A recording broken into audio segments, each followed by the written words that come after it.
వస్తేండి మేము ఈరోజు కొత్త బస్ స్టాండ్ రావడం జరిగింది. ఎందుకు వచ్చినామంటే ముఖ్యంగా ఇక్కడ గత ఈ నెలలోనే 2 సార్లు ఫోన్లు దొంగతనాలు జరిగినాయి.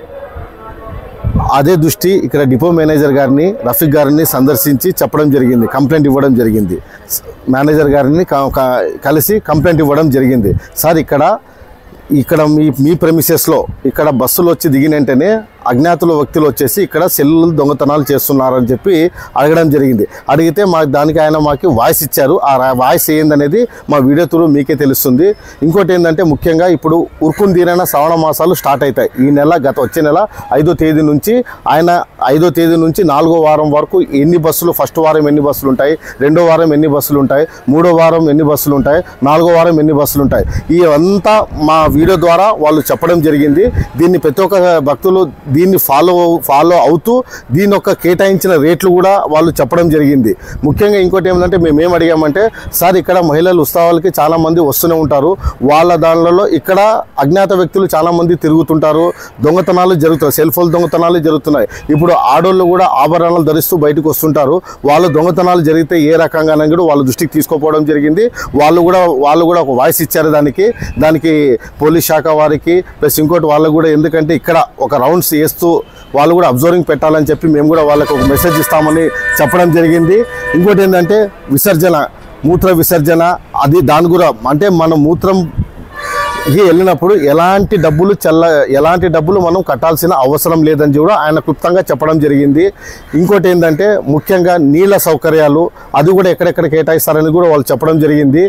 దీనన్నీ భక్తాదులందరూ మా వీడియో ద్వారా ఇవన్నీ వీక్షిస్తూ మీరు ఇప్పుడు వచ్చే ఉరుకుంద ఉత్సవాలలో ఆర్టీసీ సౌకర్యాలు ఏ రకంగా ఉన్నాయి, మనకి ఏమేమి లబ్ధి చేకూరుస్తున్నారని చెప్పి మా వీడియో ద్వారా మీరు వినండి. నా పేరు ఖాజా ఆదోని.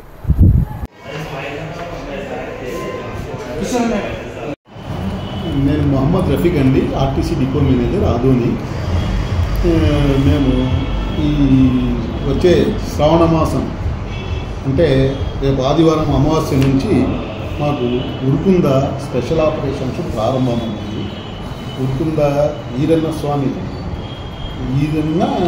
నరసింహస్వామి బ్రహ్మోత్సవాలు జరుగుతాయి ఈ నెలంతా పబ్లిక్ కన్వీనియన్స్ కోసము, పబ్లిక్ ప్రయాణికుల సౌకర్యార్థం, భక్తాదుల సౌకర్యార్థము ప్రతి ఆదివారము మరియు సోమవారము అలాగే బుధవారము గురువారము ప్రయాణికుల భక్తాదుల సౌకర్యార్థము మేము స్పెషల్ బస్సులు ఆపరేట్ చేస్తున్నామండి.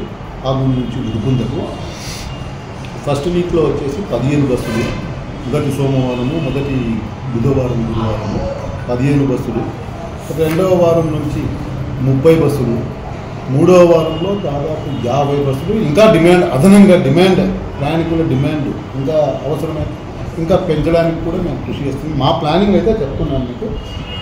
4వ వారంలో 10 బస్సులతో తిప్పుతున్నాము, 5వ వారం కూడా 10 బస్సులతో మేము ఆపరేట్ చేసి ప్రయాణికులకు ఇబ్బందులు లేకుండా ప్రయాణికులకు భక్తాదులు ఉరుకుంద క్షేత్రానికి వెళ్ళే భక్తాదుల సౌకర్యాలను మేము ప్రయాణ సౌకర్యాలు కల్పిస్తున్నాము. అట్లాగే పాత బస్టాండ్లో తిమ్మారెడ్డి బస్టాండ్ అంటే తిమ్మారెడ్డి బస్టాండ్లో కూడా ఒక క్యాంప్ ఏర్పాటు చేసి నిరంతరం పర్యవేక్షిస్తుంటాం అక్కడ. అట్లాగే ఉరుకుందలో కూడా మనకు ఆర్టీసీకి కేటాయించిన స్థలం కాబట్టి యువతలో ఉందని మనల్ని పోయి వచ్చాము. అక్కడ బస్టాండ్ తాత్కాలిక బస్టాండ్ ఏర్పాటు చేశారు. అక్కడి నుంచి బస్సులు మనం ఆదోనికి తిప్పడం జరుగుతుంది.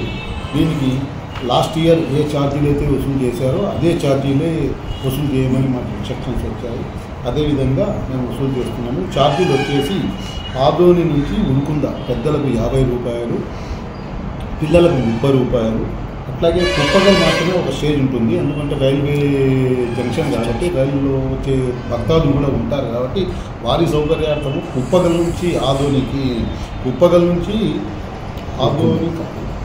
నుంచి ఉరుకుంద 30 రూపాయలు, పిల్లలకు 15 రూపాయలు. ఈ ఛార్జీలు మాకు ఆర్ఎంఆర్ఎస్ నుంచి ఆదేశాలు వచ్చినాయి. దీనికి అనుగుణంగా మేము బస్సులు తిప్పడానికి ప్రణాళికలు సిద్ధం చేసుకుంటున్నాము. ఆ ప్రణాళికలకు సంబంధించి ఈరోజే మా స్టాఫ్తో, మా అసోసియేషన్ నాయకులతో అందరితో ఒక మీటింగ్ కూడా నిర్వహించడం జరిగింది. దాంట్లో అందరినీ కలిసికట్టుగా మనం కృషి చేసి ఈ జాతరలో భక్తాదులకు ఎలాంటి ఇబ్బందులు లేకుండా ఎలాంటి పొరపాట్లకు తారిపోకుండా మేము అన్ని చర్యలు పకడ్బందీగా తయారు చేసుకొని ఈ ప్రణాళికలు రూపొందించుకున్నాము. దాని ప్రకారం మేము అమలు చేస్తామండి. కాబట్టి ఈ అవకాశాన్ని ఉరుకుంద క్షేత్రానికి వెళ్ళే భక్తాదులు చుట్టుపక్కల ప్రాంతాల నుంచి ఎక్కడి నుంచి సరే ఈ అవకాశాన్ని సద్వినియోగం చేసుకొని ఆర్టీసీ బస్సుల్లోనే ప్రయాణించి ఆర్టీసీ మనుగడకు తోడ్పడవలసిందిగా నేను విజ్ఞప్తి చేస్తున్నానండి. Thank you. నమస్కారం. మీ పేరు సార్? మీ పేరు? నా పేరు మహమ్మద్ రఫీక్ అండి. నేను ఆర్టీసీ డిపో మేనేజర్ అండి, ఆదోని. చూస్తున్నామండి, ఉరుకుంద క్షేత్రంతో మాట్లాడి బస్టాండ్లో ఒక వాటర్ ట్యాంకర్ ఏర్పాటు చేసే విధంగా కృషి చేస్తామండి. నేను కూడా ఉన్నాయి దీంట్లో మాకు యూనిట్స్. కాకపోతే వాటరు ఇక్కడ మేమైతే తాత్కాలిక షెడ్లు కాబట్టి పాత బస్టాండ్లో కొద్దిగా ఇబ్బంది అవుతుంది. ఉరుకుందలో మాత్రం దేవస్థానం అధికారులతో మాట్లాడి వాటర్ ట్యాంకర్ తాగునీటి సౌకర్యాన్ని కల్పించాలనే ఆలోచనలో ఉన్నాము. వాళ్ళతో దేవస్థానము ఎగ్జిక్యూటివ్ ఆఫీసరు వాళ్ళ అధికారులతో మాట్లాడి ఆ ఏర్పాటుగా చేస్తాం. ఇంకోటి సమస్య ఏంటంటే సార్, అక్కడ పాత బస్ స్టాండ్లో మేజర్గా బాత్రూమ్స్, లెట్రిన్స్ లేవు. అంటే ఎవరైనా భక్తాదులు వచ్చిన తర్వాత ఒక్క బస్సు నుంచి ఇంకో బస్సు రావడానికి minimum 1 hour to ½ hour delay కావచ్చు. అంత మొదలు ఏదైనా కానీ సమస్యలు వస్తే బాత్రూమ్స్ ఉన్నాయండి. తిమ్మారెడ్డి బస్ స్టాండ్లో టాయిలెట్ సౌకర్యం ఉందా సార్? టాయిలెట్ సౌకర్యం ఉంది. అక్కడ అలా చివరిలో ఉంది. ఆ చివరిలో ఉంది. లేడీస్కి సపరేట్గా, జెంట్స్కి సపరేట్గా కూడా ఉంది. దాన్ని సద్వినియోగం చేసుకోవాల్సింది కోరుకుంటున్నాం. పాత బస్ స్టాండ్లో మన ఉరుకుంద బస్ స్టేషన్లో అయితే ఆలయ అధికారులే అక్కడ తాత్కాలిక మరుగుదొడ్డి చేస్తారండి. అక్కడ భక్తాదులు ఉపయోగించుకోవాలండి. అవి ఉపయోగించుకొని ప్రజలు సద్వినియోగం చేసుకోవాలి.